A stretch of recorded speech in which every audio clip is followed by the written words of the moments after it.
time.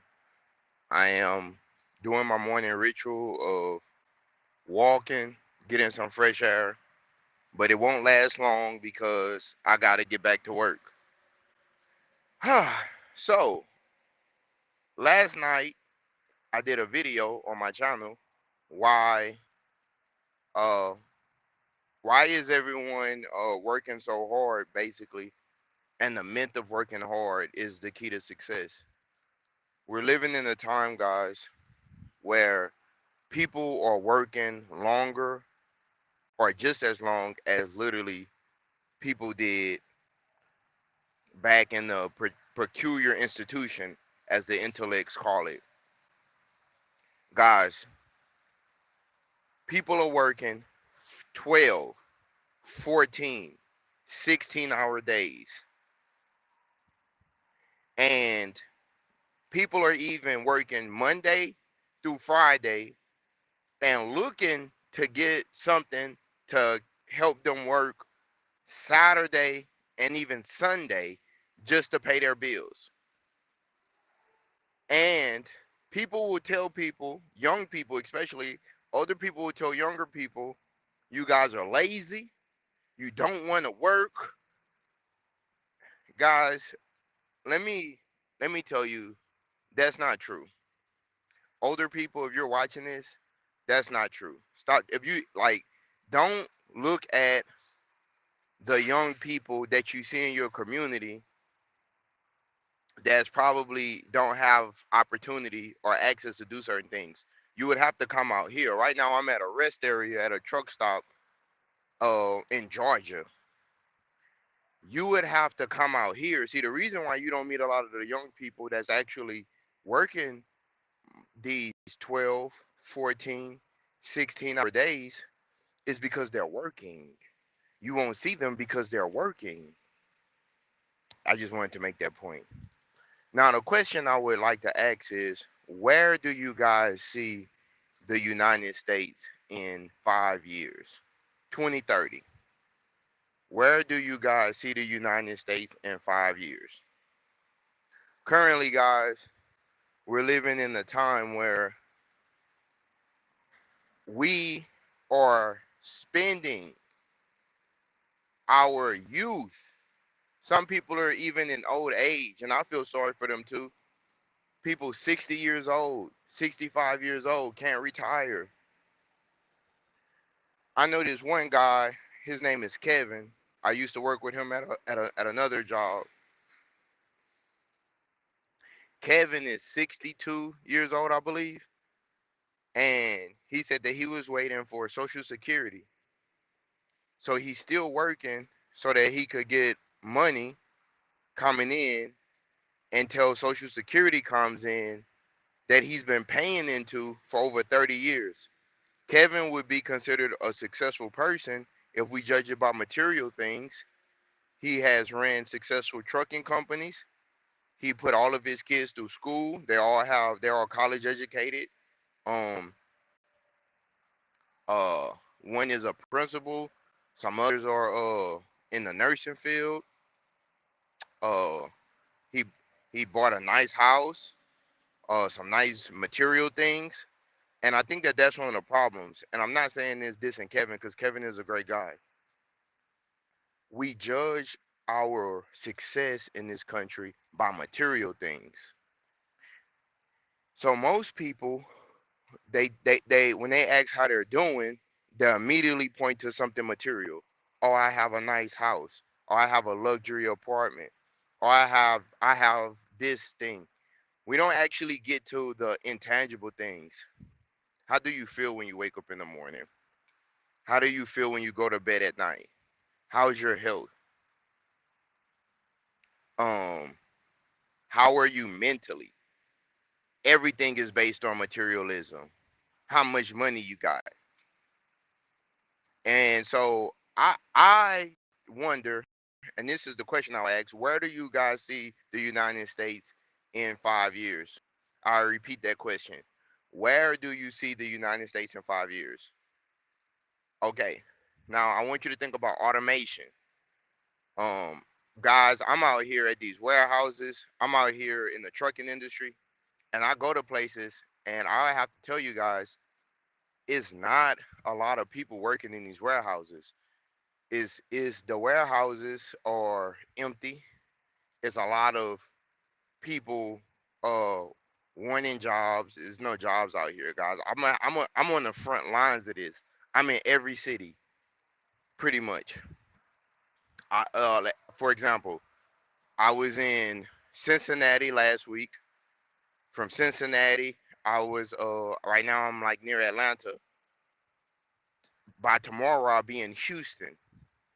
I've been everywhere in this trucking industry, and I wouldn't say that the trucking industry is the end all be all. I mean, but I would say one thing I would say, these are going to be one of the last jobs available.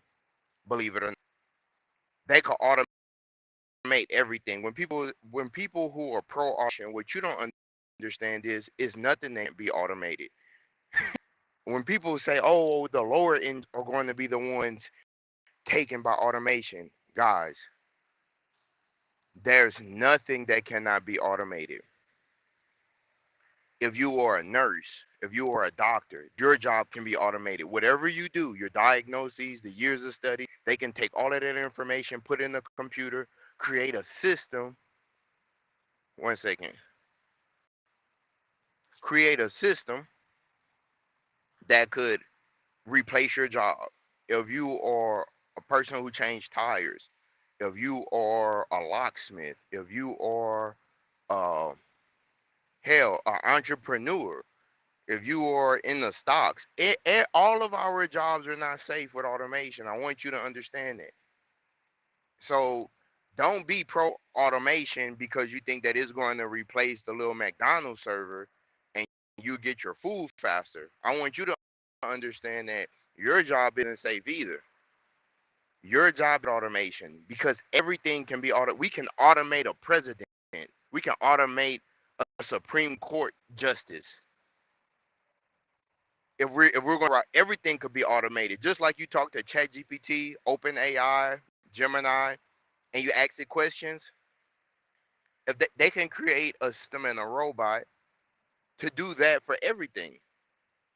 So I think that in the United States, things are going downhill pretty quickly. Well, I would say slowly. It's going downhill slowly. I think the model that we're living under is the elderly and the old are pit against the younger pit against the old, black is pit against white is pit against black, religions are pitted. We are put in a position of binary opposites. One thing I noticed by being out here, guys, because I interact with people. See, I talk to you on the internet, but I also interact with people in the real world. Guys, I've interacted with people of so many different nationalities and places. I've interacted with people from India, people from different cities, white people, black people, Asians, Latinos. Yesterday, I was interacting with some people from Asia. So when you really have world interactions, you're not judging about things like how somebody posts a video online. I'm actually in the physical world interacting with people. You feel what I'm saying? I'm in the like from the backwoods of Alabama, Birmingham, interacting with the white guys over there, to being in Atlanta, interacting with some Asians over here, from being in Chicago, interacting with people from Russia. So it's different for me. Like how I view the world is a little bit different because I'm having real world experiences with people. I'm not just on the internet talking about these different people. People get on the internet and they talk about binary opposites and they make a left versus right, us versus them. But I don't even know if people are actually having real world interactions with the people that they're talking about. It's people who make videos about whatever opposites it is, and they don't even have real world experience with these people. Imagine I get online and I create an enemy and I'm talking about these people, but I haven't even met them. That's one of the problems. That's why we're so easily divided. While automation is going to take most of the jobs here. That's the point I was making. We're so divided here. Um, And most people are pretty cool when you meet them face to face. When you really chop it up with people, man, most people are pretty cool. So I don't have much time. I got to get back to what I do. But what I wanted to say is, guys, things are definitely difficult in the United States. Like, I'm actually planning for October, November, December, and how I'm going to play it, hoping that everything's go right. But in that, I'm not even planning for a vacation, really.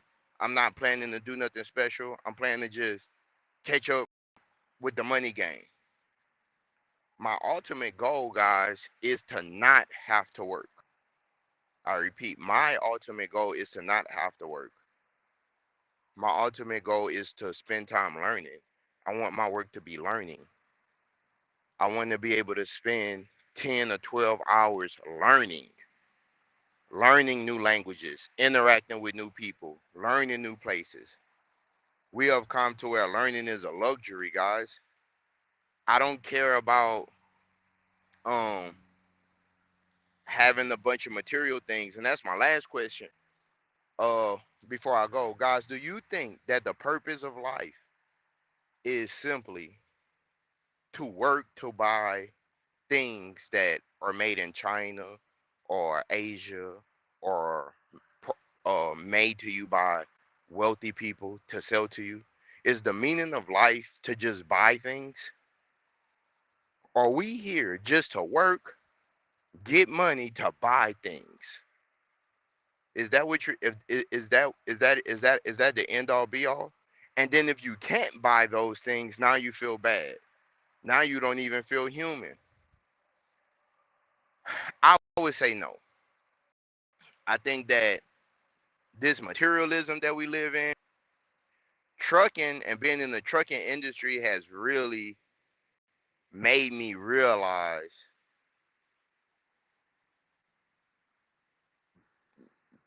being in a culture of materialism is really silly because I go to the warehouses where these stuffs are made. I know guys that move the Tesla trucks. I know that I've been to like these places. I know how these cars and these trucks break down. I know how, well, I'm learning, I would say, how these things are made in other countries, shipped here, and sold to us. I've been to all of these different communities, so many different places. It's more places in the United States, and I gotta say this, that look like than it is places that like big city. That's another thing. I come from a small town, so when you come from a small town, you think that the world is so much bigger. But once you start leaving this place and you travel, what you're going to realize is most of the United States is rural, small town, and is places in the United States that's just wilderness. And then you have 50 cities, major cities in each state. You got a city, one major popping city in each state. That's how the United States is designed. Okay, are we here or existing simply to buy stuff?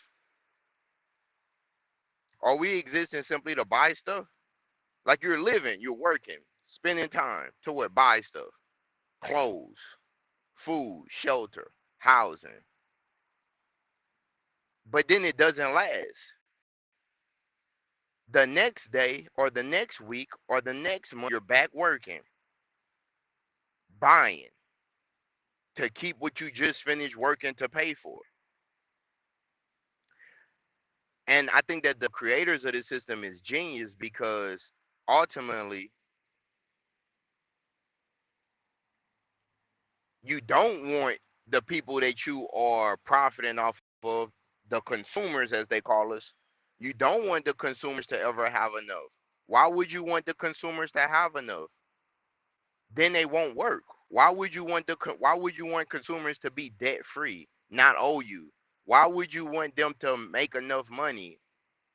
Then they wouldn't work because it's not natural to just get up every day and work for other people.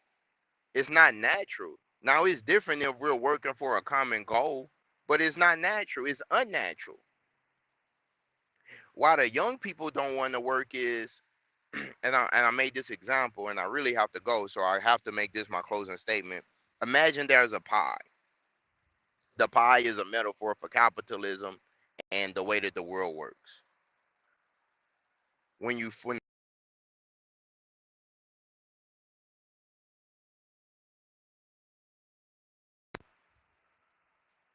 when the pie is first created, that's my timer.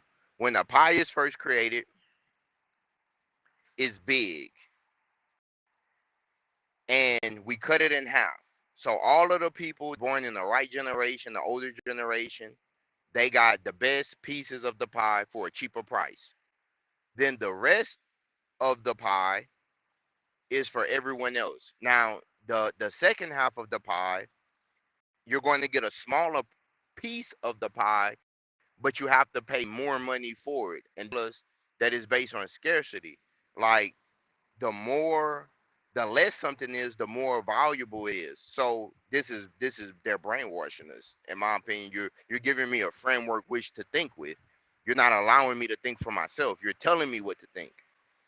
So you're telling me that I have to pay more for a smaller piece of the pie because of scarcity, and that it should be more valuable. So this is why I say, where would America be in 100 years from now?